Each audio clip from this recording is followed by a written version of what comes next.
What's up, Guardians, and welcome to another Destiny weapon review. In this video we're going to be taking a look at the Summoner, the brand new legendary auto rifle acquired only through competing in the Trials of Osiris. I managed to score 2 of these from the Lighthouse, both of which rolled solar damage, so hopefully I'm done collecting them for now. And as far as ARs go, surprisingly this isn't awful. So let's go ahead and take a look at the basic stats on this weapon. You're going to find several different sites to choose from. The red dot OAS is really my go-to. And you'll notice the impact is decently high. We've got Third Eye, Hammer Forge, which I recommend you roll with over the others. Then finally we've got Hidden Hand, which is going to help with your target acquisition and overall just increase the aim assist on this weapon.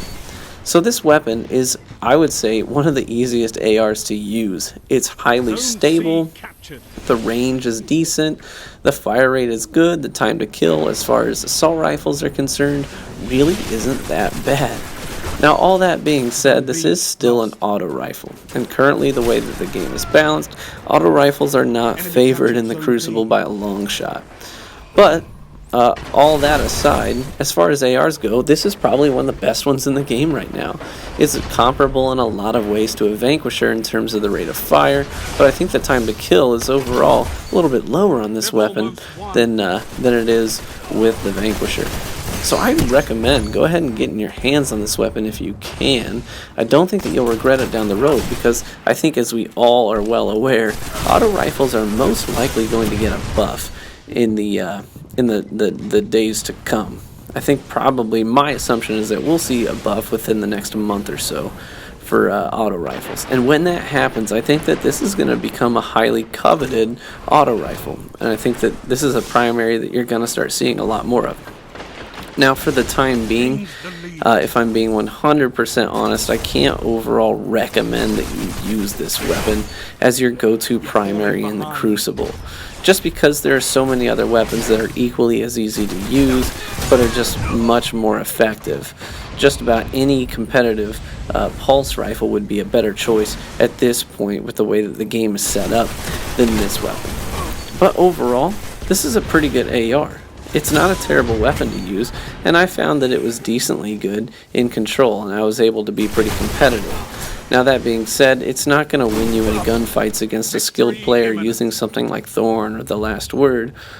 In those instances, I would say don't go one-on-one in an engagement with these people. Instead, you should take the time to try and use your equipment and your vertical space and your cover just to get the upper hand any way that you can. Now, with a mag size at 27, you should ideally be able to take down at least 2 targets before having to reload. Maybe even more than that, depending on whether or not you're landing all of your headshots and whether or not some of your opponents are primed. But I was generally finding that 2 kills was about all I could get before I really needed to think about reloading the weapon. Overall, this weapon is great for getting assists, looking on the bright side. It's good at kind of peppering enemies as they move around the map, not necessarily finishing them off, but just applying a little bit of pressure so that in 6v6 scenarios, you're always priming targets for your teammates to go ahead and finish them off. I know that's not necessarily a glorious thing to do. It's not necessarily something that you brag about, but assists do count. They are important, and getting those assists can really benefit your team and your overall win percentage. So what I would say is that if you're using this weapon, one of the things that is going to help you do better is more adequately use everything else that you have available to you, like the throwing knife, like you see there, coupling your grenade and your melee abilities with this weapon. It'll teach you how to use everything in order to stay alive and to go on kill streaks. You're really going to need to learn how to use everything that you've got available to you, and that's not just equipment. It's not just limited to using the equipment that's available to you. It also means learning how to use things like your vertical space, your horizontal cover, and just overall being a little bit more strategic about the ways that you approach certain scenarios.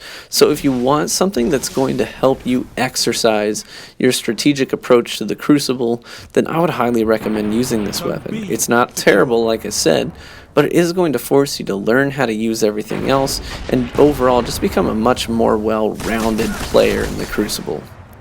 So I hope this review has been helpful. Again, like I said, I think this weapon is going to be more effective down the road. It's not awful right now. It can be a decent weapon for you, but overall it's really not the most competitive thing out there. If you're looking to play competitively, I'd recommend you find something else for the time being to occupy the primary space in your loadout. Well, I hope this has better acquainted you with the weapon and you know what to expect. Feel free to subscribe to the channel, but only if you found the content informative and helpful. And thanks for stopping by, guys.